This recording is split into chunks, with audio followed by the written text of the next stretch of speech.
টাকার বিনিময়ে ভুয়ো পিআরটিসি সংগ্রহ করে বহিরাজ্যের যুবকরা কনস্টেবল পদে নিয়োগের জন্য এসএসসি জিডি পরীক্ষা দিচ্ছে। আগামী 20 আগস্টের মধ্যে শুরু হবে মেডিকেল টেস্ট। তাই এর আগে শনিবার পশ্চিম জেলার আস্তাবল ময়দানে বিবেকানন্দ মূর্তির সামনে বিক্ষোভ প্রদর্শন করে রাজ্যের একদল বেকার যুবকরা। কনস্টেবল পদে নিয়োগের জন্য এসএসসি জিডি ত্রিপুরার বেকারদের জন্য 500 থেকে 600টি পোস্ট রয়েছে। কেন্দ্রীয় সরকারের এই চাকরিতে পিআরটিসি বাধ্যতামূলক করা হয়। তাদের অভিযোগ, বহিরাজ্যের ব্যাপক সংখ্যক বেকার যুবকরা টাকার বিনিময়ে ভুয়ো পিআরটিসি বের করে পরীক্ষার জন্য দরখাস্ত জমা দিচ্ছে। আগামী 20 আগস্টের মধ্যে হবে মেডিকেল টেস্ট। যাদের কাছে অবৈধ কিংবা ভুয়ো পিআরটিসি রয়েছে তাদের বিরুদ্ধে আইনানুগ ব্যবস্থা গ্রহণের জন্য এদিন বিক্ষোভ প্রদর্শন করা হয়। আমরা সবাই মিলে একটা আইসি, কারণ কেন্দ্রীয় বাহিনীতে দেখা যায় যেমন বিএসএফ, সিআরপিএফ, সিআইএসএফে এসএসসি জিডির মাধ্যমে যে নিয়োগটা হয় এটা স্টেট ওয়াইজ ভ্যাকেন্সি থাকে।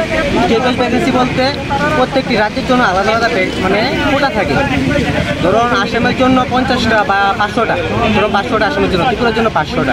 ত্রিপুরার জন্য যে 500টা কোটা রয়েছে, ত্রিপুরা ছেলে মেয়েরাই এই কোটাটা বুক করতে পারবে, যেমন চাকরিটা করতে পারবে। কিন্তু দেখা গেল যে বহিরাগত ক্রিমিনালরা আমাদের ত্রিপুরা রাজ্যের মধ্যে এসে বিভিন্ন দালাল চক্রের মাধ্যমে টাকা দিয়ে, ঘুষ খাইয়ে 1 লাখ 1.5 লাখ টাকা দিয়ে পিআরটিসি অর্থাৎ ডোমিসাইল সার্টিফিকেট বের করে নিয়ে ত্রিপুরার ছেলে মেয়েদের ভবিষ্যৎ অন্ধকার করে তারা চাকরিগুলো নিয়ে নিচ্ছে।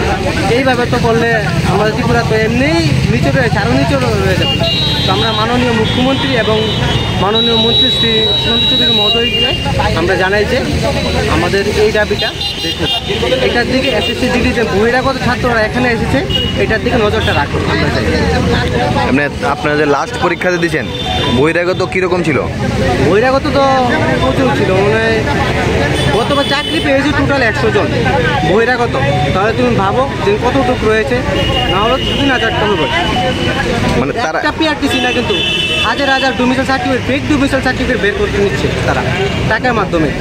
1 লাখ 1.5 লাখ তারা নিজের মুখে স্বীকার করেছে, 1 1.5 লাখ টাকার মাধ্যমে তারা পিআরটিসি বের করে। আপনারা যারা আইছেন তারা কারা? মানে সবাই কি মানে এই ক্যান্ডিডেট, এসএসসি জিডির ক্যান্ডিডেট সবাই এবার পরীক্ষা দিয়েছে। প্রত্যেকটা বছর এরকমই চলছে।